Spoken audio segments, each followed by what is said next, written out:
Interview ready, go. During your childhood, were you also interested in the arts? Definitely. I've been drawing since I could pick up whatever I started drawing with. Yes. I didn't really understand what it was, but I've been making things since I was probably like 3 years old. When you were younger, who was your biggest influence? I watched a lot of cartoons, so I think that those kind of molded me as a person. I would have to say my mom, but in terms of that she had like this book that always sat on the back of our toilet that had like a whole bunch of paintings in it, and I was like, oh, look at all these paintings. If you had to describe yourself using a fictional character from your childhood, who would it be? Probably like Bambi or Dumbo. I'd say Balto. The girl from Big Comfy Couch. Millhouse from The Simpsons. Calvin from Calvin and Hobbes. Bubbles from the Powerpuff Girls. SpongeBob SquarePants. I would say Peter Pan. The Little Mermaid. Gizmo from Gremlins. Teenage Mutant Ninja Turtles. The one that comes to mind is Alice in Wonderland. Was there a defining moment that led you to your now professional artistic pursuits? Yeah, failing out of college. I've got two. I would say one of them is the fact that I got accepted and got a scholarship to RIMCAD, or else I wouldn't be here.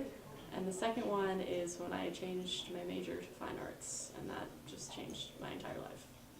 When I saw the movie Design is One with Layla and Massimo Vignelli, it blew my mind, and I was just completely enamored by the fact that you could do all of these things, and there was like this whole world that was undiscovered to me.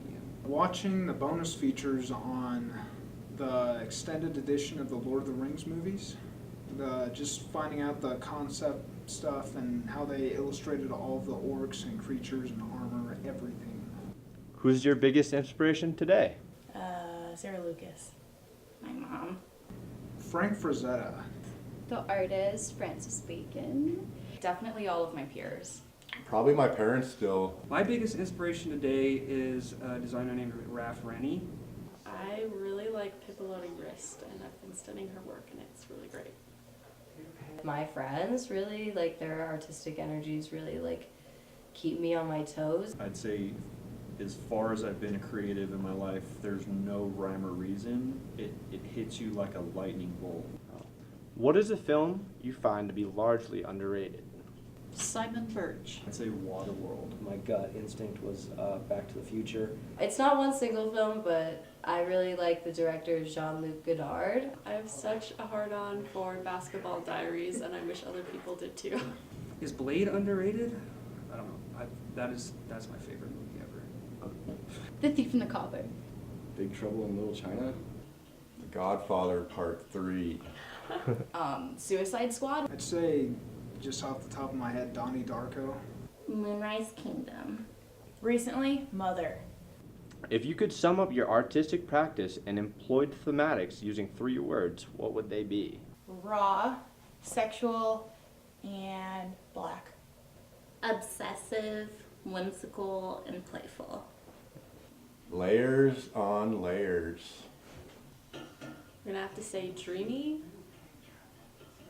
psychological, and emotional. If you could describe your art as a flavor of ice cream, what would it be? Cookies and cream, 'cause it's like a little bit of this and a little bit of that. Not really a flavor, but anything with sprinkles. Mint chocolate chip because it's cool. Saita Sorbet from TCBY with gummy bears. Very vanilla. Neapolitan, because it's layered. Strawberry cheesecake. Mint chocolate chip. Definitely birthday cake. I'm a gelato kind of guy, so I like, let's say, hazelnut. Mint chocolate chip. I hate to say this, but vanilla. Strawberry. That was the easiest one.